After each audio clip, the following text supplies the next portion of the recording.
আল-হেরা kids হ্যাভেনে ৩ জন শিক্ষার্থী কোরআনে হাফেজ হওয়ায় সংবর্ধনা দেয়া হয়।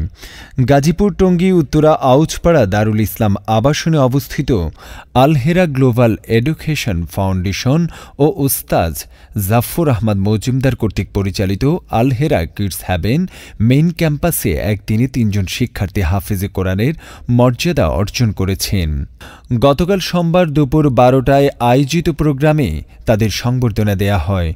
অনুষ্ঠানে প্রধান অতিথি হিসাবে উপস্থিত ছিলেন খ্যাতনামা ইসলামিক স্কলার মোল্লা নাজিম উদ্দিন। আল-হেরা শিক্ষা পরিবারের জন্য দোয়া থাকলো, শুভকামনা থাকলো। আল-হেরা ছড়িয়ে পড়ুক বাংলাদেশ তথা বাংলাদেশের বাইরে। আমি বিশ্বাস করি জাফর উস্তাদের যে যোগ্যতা আছে, উনি ইচ্ছা করলে দেশের বাইরেও আল-হেরার শাখা উনি করতে পারবেন। সভাপতিত্ব করেন তামিরুল মিল্লাত কামিল মাদ্রাসার সাবেক আরবি প্রভাষক, আল-হেরা কিডস হ্যাভেনের প্রতিষ্ঠাতা ও প্রিন্সিপাল জামিয়াতুল হেরার মোহতামিম মাওলানা জাফর আহমদ মজুমদার। আমরা শুধু হাফেজ হয়ে গেলাম, এটা সফলতা নয়। আমাদের সফলতা হলো এই কোরআনকে আমরা হিফজ সম্পূর্ণ করব, কোরআনকে অনুধাবন করব এবং নিজের মাঝে কোরআনের তাফসির তো বুঝবই এবং নিজের জীবনের মাঝে এটাকে বাস্তবায়ন করব। একজন দ্বীনের দায়ী হব, দ্বীনের রাহাবার হব। রাসূল আকরাম সাল্লাল্লাহু আলাইহি ওয়াসাল্লাম বলেছেন, আনা খাতামুন নবিয়্যিন লা নাবিয়্যা বা'দি, আমি শেষ নবী, আমার পর আর কোনো নবী আসবে না।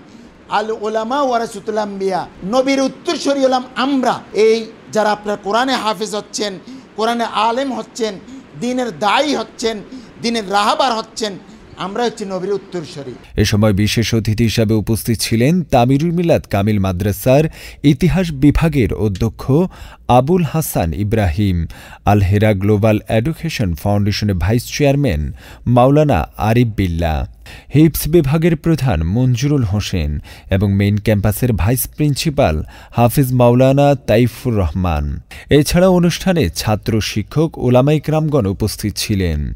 অনুষ্ঠানে নতুন ৩ জন হাফেজে কোরআনকে ফুলের মালা দিয়ে এবং সম্মাননা স্মারক প্রদান করা হয়। তাদের সুমধুর কণ্ঠে পবিত্র কোরআন তেলাওয়াত শুনে আবেগে আপ্লুত হন উপস্থিত সবাই।